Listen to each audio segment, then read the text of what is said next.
Hi everybody, welcome back to the 10th of an hour with Griffin Bridgers.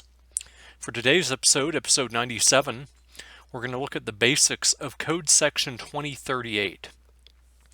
Now, as always, this presentation is not intended to substitute for legal or tax advice and is provided for educational purposes only. So, previously in another episode we talked about Code Section 2036 and how it acts to cause retained interests in transferred property to pull all of that property back into the transferor's gross estate for estate tax purposes at death. Well, Code Section 2038 does the same, but it analyzes the retained interests and the timing of the retained interests a little bit differently. So, under 2038, it looks only to the time of death to determine whether the decedent who previously transferred property has the right to alter, amend, revoke, or terminate that transfer at the time of death. And really, what this does is it applies to any change to that transfer. It also looks further into whether the right can be exercised alone or in conjunction with another person, and in either case, that would trigger Code Section 2038 as well. And it also looks to whether the decedent once had such a right that would have been active at death, but relinquished that right within 3 years of death. If that happens within 3 years, the IRS ignores the relinquishment such that there's still a retained 2038 right. But if the relinquishment happens more than 3 years prior to death, there's no Section 2038 problem. And then finally, when you're looking at such right or relinquishment, you have to look at whether that right or relinquishment related to a transfer for full and adequate consideration for money or money is worth under Code Section 2043. If it did, then there's no retained Section 2038 right. But as always, that tends to be a valuation issue. So if the IRS comes back and deems that the consideration was not adequate, but that there was a valid non-tax reason for the transfer, then there could be maybe just partial estate inclusion under Code Sections 2038 and 2043. Otherwise, looking at this as a whole, any power to change a transfer, even in part, would usually be enough to pull the entire value of the transfer back into the gross estate. Now, what are some similarities to Code Section 2036? Well, both refer to rights that are retained at death, and by default both apply to the value of the entire trust, but can be limited to a portion of the trust as we just looked at.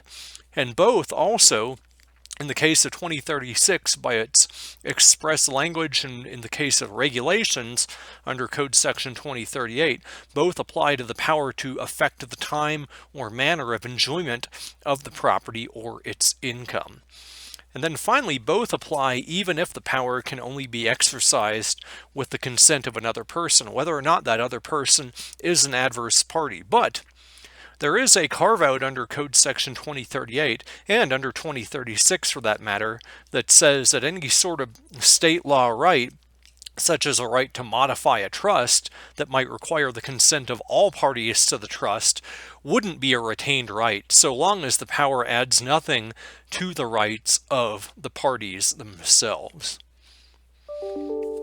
Now, we looked at the similarities. How is Code Section 2038 different from 2036? Well, for one, it's a timing issue. 2038 only tests rights held at the time of death or relinquished within 3 years of death, whereas Code Section 2036 has to meet two requirements. One, the right existed at the time of transfer, and the right existed at the time of death or was relinquished within 3 years of death. So, if there was no right to change the transfer at the inception, there typically would not be a 2036 issue, but if that right is added later, there could be a 2038 issue.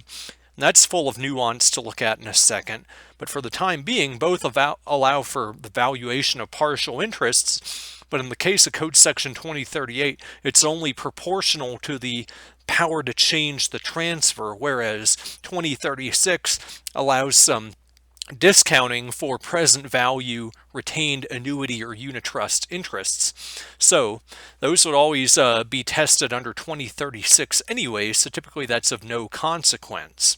Then finally, 2036 focuses on both retained enjoyment and control, while 2038 really seems to focus solely on control. Now, we're really splitting hairs when we get into that, because adding the grantor as a beneficiary after the fact could technically escape both 2036 and 2038, but the IRS tends to presume in that case that there was a plan to do so, which would indeed treat the grantor as having had a retained interest at the inception under Code Section 2036, instead of just holding that right at death. So the common element of consent of another party is important to really look at, because the IRS has started really focusing on that required consent when attacking Code Section 2036 and 2038 qualifying transfers. So if, especially within a business entity, this is where we've seen this trend, but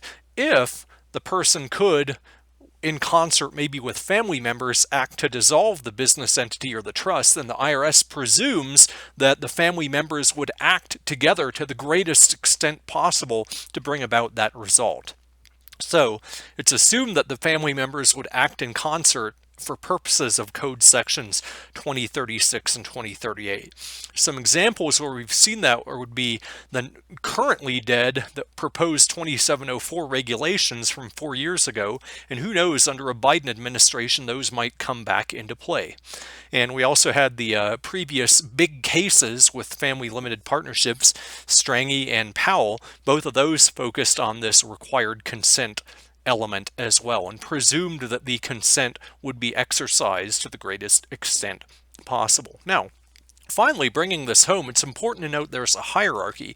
Even if these don't apply, a grantor's retained right at death to receive trust property, and especially if the grantor created it, could be a general power of appointment under Code Section 2041, which would still trigger estate inclusion. So typically I say this isn't directly quoted in the code, but there's a hierarchy of testing to follow.